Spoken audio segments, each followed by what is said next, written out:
Inauguration Day, I stayed home to watch Trump's speech, thinking it unfair to write about it without watching it in real time. And so I did.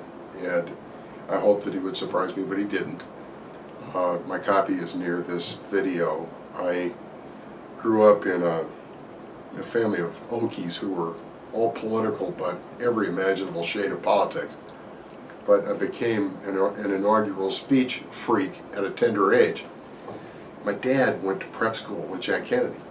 My dad drove a Model A Ford to Connecticut from Oklahoma, 1934. And watching Jack Kennedy's inaugural speech, his most famous line, "Ask not what your country can do for you. Ask what you can do for your country," was actually a rephrased line from the headmaster of the Choate School, who was fond of saying in chapel, "Ask not what your school can do for you." And so I watched the inaugural with my dad, and he burst out laughing at the line. Anyhow, Trump is president. Here we go. Now it's about the future. The first thing that happened in the future. Presumably while Trump was still speaking, 3 weeks ago the FHA announced that it was going to reduce mortgage insurance premiums. It raised them to the stratosphere a half a dozen years ago after the bubble because it was losing too much money and it had to replenish itself. And the jump in mortgage insurance premiums really hurt the FHA. It hurt the people, most of whom are taxpayers, by the way. It presented some risk to taxpayers, but since everybody's a taxpayer, anyhow, it gets complicated. The FHA's mortgage insurance increase hurt the most vulnerable people trying to buy homes, most of whom are good credit risks. The increase in mortgage insurance premium drove away the best applicants for FHA loans, which actually weakened their credit portfolio. 3 weeks ago, the FHA felt that recovery was strong enough, it had replenished its capital, housing markets were strong enough that it could reduce the mortgage insurance premium. Trump's first act in office was to roll back the premiums, to suspend the decrease in premiums indefinitely.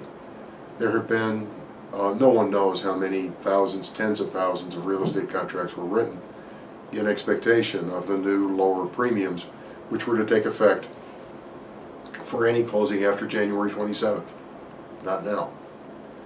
There's a certain random aspect to it in that, it's something that happened in the Obama administration, so undo it, maybe for political reasons. The political right hates mortgages and government, and especially hates government mortgages, so maybe there's a thread there. Today's Wall Street Journal has a story on the front page about increased risk in FHA loans, which is fake news. Everything in it is wrong. Most of it's just garbled. It's a bad reporter. Friends of mine at the paper, I should stop right about there. But there is no increased risk at FHA. There isn't any reason not to reduce the FHA premiums. Lying ahead now, the Treasury Secretary designate says he wants to privatize Fannie Mae and Freddie Mac. I hope that one dies quietly. Nobody likes their current structure except that they work so well that we don't have a replacement for them. The most important single thing in financial space ahead is not the Trump agenda in Congress. The wall, new tariffs and a trade war, tax reform, tax cuts, tax goodies, infrastructure, none of that stuff is immediately important because it's going to take a long time to get any of it done, and whatever comes we'll get a chance to see coming. What we may not get a chance to see coming, and cannons loaded. Janet Yellen this week delivered a wonderful speech about the Fed, apolitical, just describing what it does and why, and what our current situation is. There's a link to that speech in the copy next to this video. And she is insistent, all mainstream economists are insistent, that the maximum U.S. growth rate is about 2% to stay free of inflation. And the Fed has to begin to raise interest rates in order to see to it that we don't try to grow too much faster. She's also been clear in her very quiet way. I mean, she's the Yoda of the Federal Reserve. that there isn't any need for fiscal stimulus at this time. The economy's doing fine. The unemployment rate is up just above 4.5%.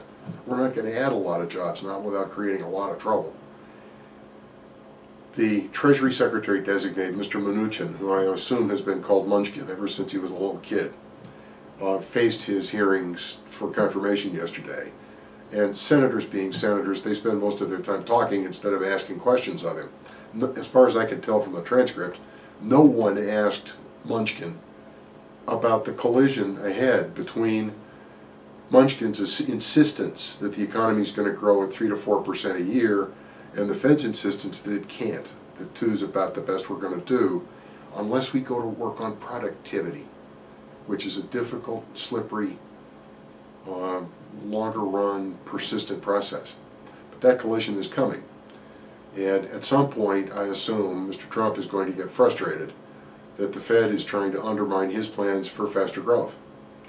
And at the moment that that collision takes place, unless there's some good people coming into this administration who understand the economy and finance, and if that collision takes place, all hell's going to break loose in financial markets.